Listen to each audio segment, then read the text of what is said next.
want to be a part of this night because we've known about adoption agencies in town for a long time. I've adopted my own dog from Metro Animal Care and Control. I'm a Nashville local, so is Matt over here. He's a Nashville local, and we haven't really played a show in town in a really, really long time. So this was an opportunity to do something both good for the community and, good for the creatures we love. Is that fun for you guys to do a hometown show? I mean, it's probably a lot easier than traveling somewhere. Oh yeah, it is. It's amazing to do a hometown show. Also, we haven't done one in a while. Yeah. Yeah, first time in Nashville in maybe like a year, maybe more. Maybe longer. Maybe longer. Yeah. Well, and you guys have been all over Nashville. I'm just pulling out some notes here. I mean, you were talking about your new songs, you've been posting videos, you guys have been dancing all over town. So Yeah. about the mindset of like picking those locations, because there was like, if you're not from here, but I noticed like there's a spot in Gallatin Avenue and all that stuff. So talk to me about the mindset behind doing those videos. Nashville has a great community. Like they said, they both live here. They both live in East Nashville. So it's just such a wonderful place to be able to travel around. There's so much different art, so many different murals, so many fun buildings that you can use as great backdrops for videos, content, and in our case, making ridiculous dance videos. Also, just like legendary spots, like in front of the tire shop on Gallatin, or like certain places. They're just legendary spots that, I live over there, so I pass by it every day. Just anywhere. It's like an inside joke almost. It's like yeah, if you see that, yeah. Absolutely. It's our joke. When you talked about the group being about spreading hope and holding on to that light at the end of the tunnel, Yeah. I feel like that's such an awesome way to describe your sound that's been around. I mean, I've loved listening to it for years. How do you guys kind of keep that at the forefront while you're dealing with like everything? I mean, touring Sure. gets crazy, life gets crazy. How do you guys kind of keep that mindset? The message of hope has really been the main mission and driving force for American authors, for this band since the very beginning. And yeah, even through the toughest times, we understand, not every day is going to be the best day of your life. Not every day is going to be incredible, and we're all going to have those down times. We're human. We have our ups and downs, but it's so important to remember that, if you put in the time, you can get through the tough times. We can get through it together as a community, as individuals, if we hold on to hope. And I think now more than ever, that's just so important. No matter what our style sonically has been throughout our music and our career, it's always just been a really important element to always keep the positivity. Yeah, it almost feels like our calling in a way. Does that make sense?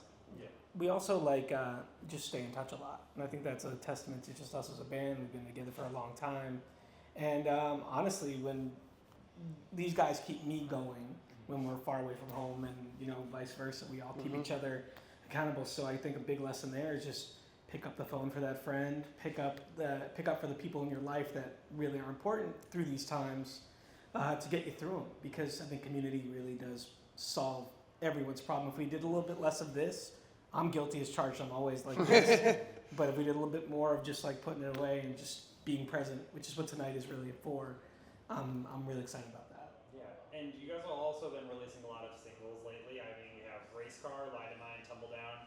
Are we working towards an album release, it sounds like? What are you guys working on? We'll see. We're always releasing new music. We're always writing and working on new music. It's great to be here in Nashville. We just had a session yesterday, so wrote a new song with some friends yesterday even. So the next release we'll have with the holidays coming up is a really fun new Christmas song, and I'll drop it here. No one even knows about this. We haven't even talked about this yet. It's called Holiday Hoedown. So it's perfect, especially for a night like tonight on Broadway. No, perfect. And I think this is just going to be such a fun night. When you get to do something like this where it's not necessarily about just your own group, it's about something bigger. I mean, you guys have gone on a military tour. You always have something kind of in a bigger picture, if you will, with your guys' sound and doing shows. Why do you guys always feel the need to do that? I mean, you could easily just do your own thing and not benefit an organization. I think it's really fun when you get to not only be able to be lucky enough to tour and play music and write original songs for a living, but also you get to give back.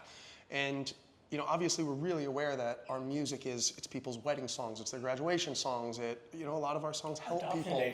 Adoption Day songs, right?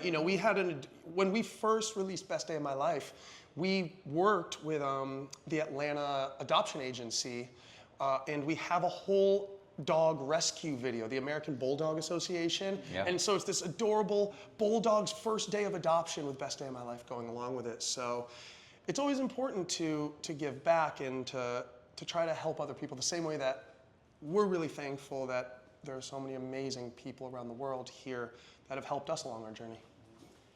Obviously, your music has just blown up across the board. So many songs getting like millions and millions of streams. Is there a song that you guys were like shocked that this one just absolutely was a juggernaut for you? I mean, we were all pretty shocked with Best Day. I'll be straight up. Like, if you just want to go back to the beginning, it's like when we wrote Best Day of My Life, we all thought it was super weird. But, you know, the way that it even took off was getting a television commercial. And then it just started to snowball and getting more and more and more and more to the point where we had to actually pull our first single, Believer, and swap it out with Best Day. That was a crazy one.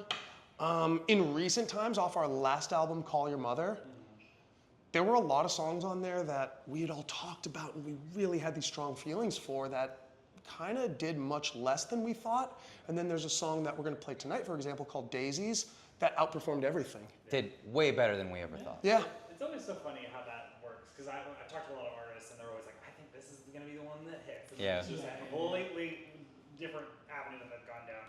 But you guys have also really kind of had a change throughout your career in terms of the music industry changing and then also you guys going independent from COVID. I'm curious what you guys have noticed as the biggest change as you guys have gone over the years and a little bit more about why you wanted to make that switch to independent. Us going from a major label to being independent, it was a really mutual decision between us and the label. There was no hard feelings. We loved working with Island Records and all that. And it was the start of the pandemic.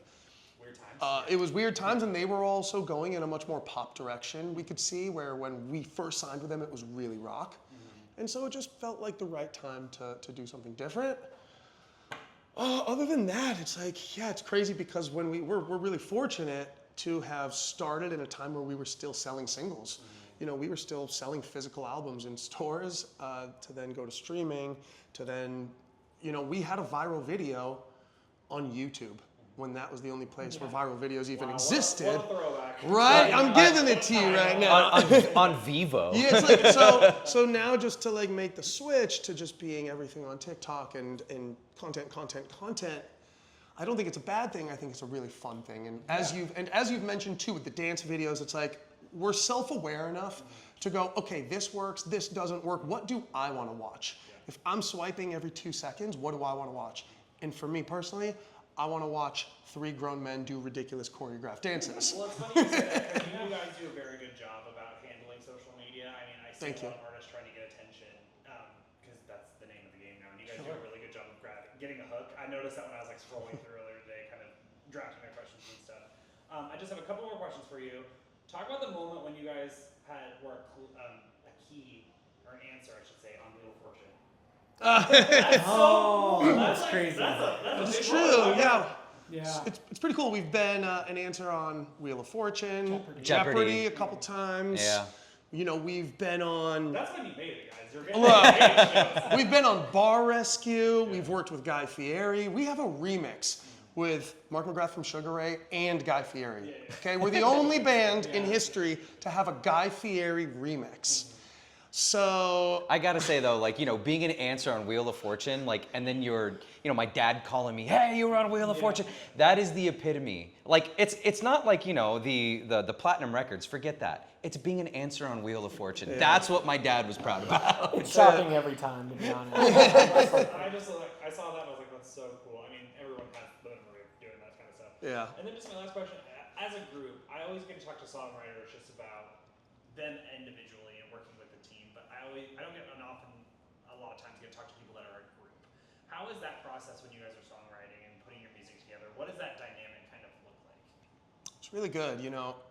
Since for like the last 5 years, we've really tried to escape when we write and kind of forget all the hustle and bustle and the noise of your hometown and your city and everything going on. So we'll go out to the middle of the woods and we'll rent a cabin and we'll just be there for like 2 weeks or whatever and just all day and night, write and record and just set up a makeshift studio at an Airbnb. And for me, it's been one of my favorite things in the world. Like Dave said earlier, these are my best friends.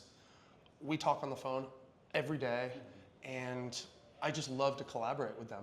They're not only my best friends, they're 2 of my favorite writers in the world.